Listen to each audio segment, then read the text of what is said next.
NDA के उम्मीदवार ओम बिरला दूसरी बार लोकसभा स्पीकर चुने गए। हालांकि इंडिया ब्लॉक ने अपना उम्मीदवार उतारा था, लेकिन ध्वनि मत से ओम बिरला की जीत की घोषणा की गई।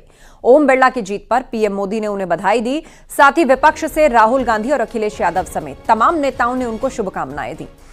जीत के बाद ओम बिरला को पीएम मोदी स्पीकर की चेयर तक ले गए और इस दौरान राहुल गांधी भी साथ दिखे। सदन में राहुल गांधी पीएम मोदी से हाथ मिलाते भी नजर आए।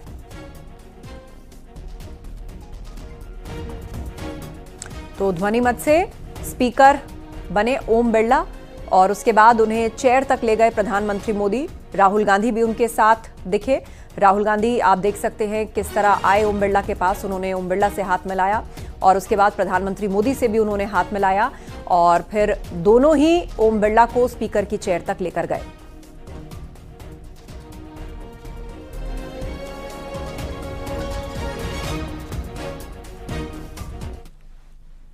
ओम बिरला के स्पीकर चुने जाने के बाद सबसे पहले पीएम मोदी ने सदन को संबोधित किया। उन्होंने कहा कि अमृत काल के इस महत्वपूर्ण कालखंड में दूसरी बार इस पद पर विराजमान होना बहुत बड़ा दायित्व आपको मिला है।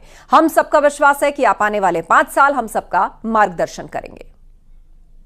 अमृत काल के इस महत्वपूर्ण कालखंड में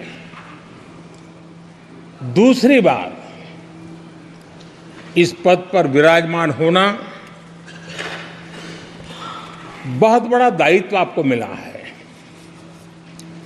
और आपका 5 वर्ष का अनुभव और आपके साथ हम लोगों का 5 साल का अनुभव, हम सबका विश्वास है कि आप आने वाले 5 साल हम सबका मार्गदर्शन भी करेंगे और देश की आशा अपेक्षाएं पूर्ण करने के लिए ये सदन अपना दायित्व निभाने में आपकी बहुत बड़ी भूमिका रहेगी।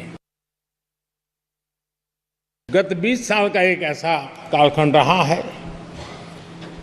कि ज्यादातर स्पीकर या तो उसके बाद चुनाव नहीं लड़े हैं या तो जीत करके नहीं आए हैं।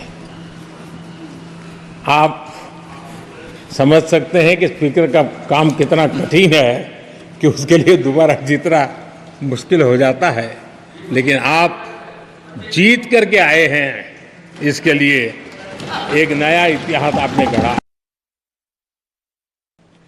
हम सब चाहते हैं कि सदन में आचरण, सदन के नियमों का पालन हम सब करें और आपने बड़े सटीक तरीके से, संतुलित तरीके और कभी कभी कठोरता के साथ भी फैसले लिए हैं। मैं जानता हूं कि ऐसे निर्णय आपको पीड़ा भी देते हैं, लेकिन सदन की गरिमा और व्यक्तिगत पीड़ा के में आपने सदन की गरिमा को पसंद किया और सदन की परंपरा को बनाने का प्रयास किया। ये साहसपूर्ण काम के लिए भी आदरणीय अध्यक्ष जी, आप अभिनंदन के अधिकारी हैं। मुझे विश्वास है आदरणीय अध्यक्ष जी, आप तो सफल होने ही वाले हैं, लेकिन आपकी अध्यक्षता में यह 18वीं लोकसभा भी बहुत सफलतापूर्वक देश के नागरिकों के सपनों को पूर्ण करेगी।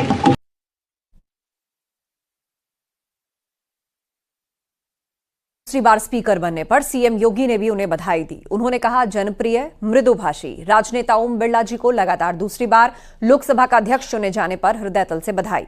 पूर्ण विश्वास है आपके यशस्वी नेतृत्व में भारतीय लोकतंत्र के मंदिर संसद की गरिमा नई ऊंचाइयों को प्राप्त करेगी। आपके स्वर्णिम कार्यकाल हेतु अनंत कामनाएं। तो दूसरी बार स्पीकर बनने की बधाई दी है मुख्यमंत्री योगी आदित्यनाथ ने और एक्स पर उन्होंने ये ट्वीट करके बधाई दी है।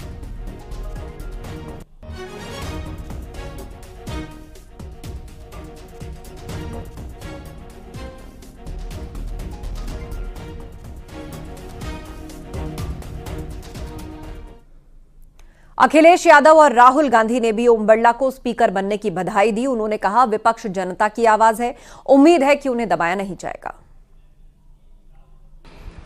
We would like the House to function often and well. Speaker sir, it is very important that cooperation happens on the basis of trust. It is very important that the voice of the opposition is allowed to be represented in this House. That the people of India expect the opposition to defend the Constitution, the Samvidhan of this country. And we are confident that by allowing the opposition to speak, by allowing us to represent the people of India, you will do your duty of defending the Constitution. निष्पक्षता इस महान पद की महान जिम्मेदारी है। आप लोकतांत्रिक न्याय के मुख्य न्यायाधीश की तरह बैठे हैं। हम सबकी आपसे अपेक्षा है कि किसी भी जनप्रतिनिधि की आवाज़ दबाई न जाए और ना ही निष्कासन जैसी कार्रवाई दोबारा सदन की गरिमा को ठेस पहुंचाएं। आपका अंकुश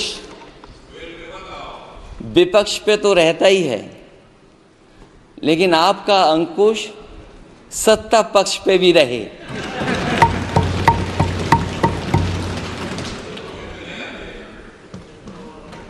अध्यक्ष महोदय, आपके इशारे पर सदन चले, इसका उल्टा ना हो। हम आपके हर न्याय संगत फैसले के साथ खड़े हैं। अनुप्रिया पटेल ने भी ओम बिरला को दूसरी बार स्पीकर बनने पर बधाई दी। अंतिम दिन याद आ रहा है अध्यक्ष महोदय, जब हम सभी ने बड़े भारी मन से आपको विदाई दी थी, लेकिन अपने शब्दों में पिरोकर हमने अपने इसी मनोभाव को उस समय आपके समक्ष रखा था कि वो जाने वाले हो सके तो लौट के आना, और आप लौट कर आए हैं। हम सभी आपका बहुत बहुत अभिनंदन करते हैं। आपको अपने बीच दोबारा इस आसन पर देखकर हम बहुत आनंदित हैं, गौरवान्वित हैं। अब पक्ष और विपक्ष इस पूरे सदन का प्रतिनिधित्व करते हैं और इस सदन की गरिमा के साथ साथ इसकी शक्ति का भी प्रतीक है।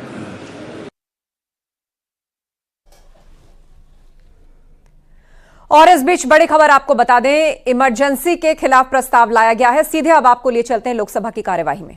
और एक बार फिर संवैधानिक शासन की स्थापना हुई, उनकी सराहना करते हैं।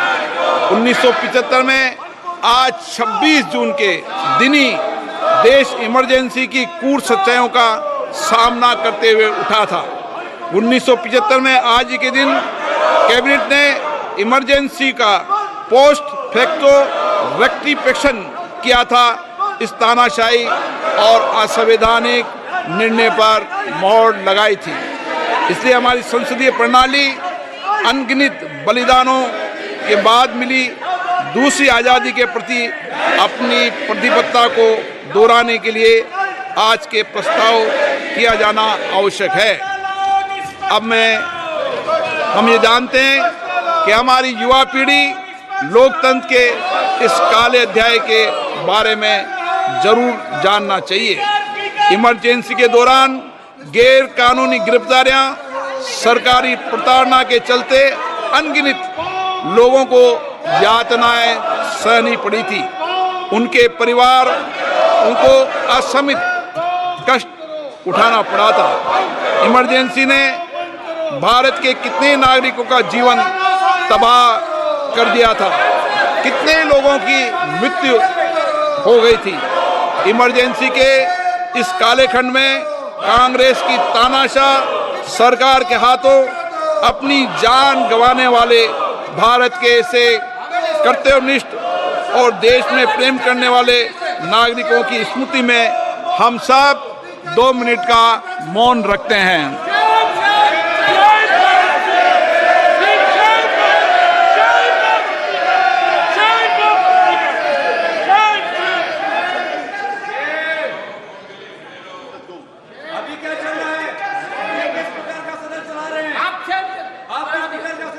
ओम शांति।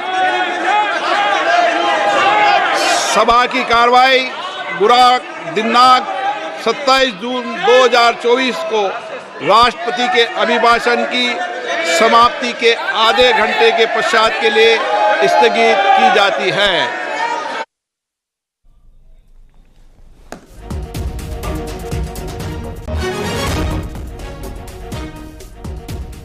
तो इमरजेंसी के खिलाफ प्रस्ताव लाया गया है लोकसभा के अंदर।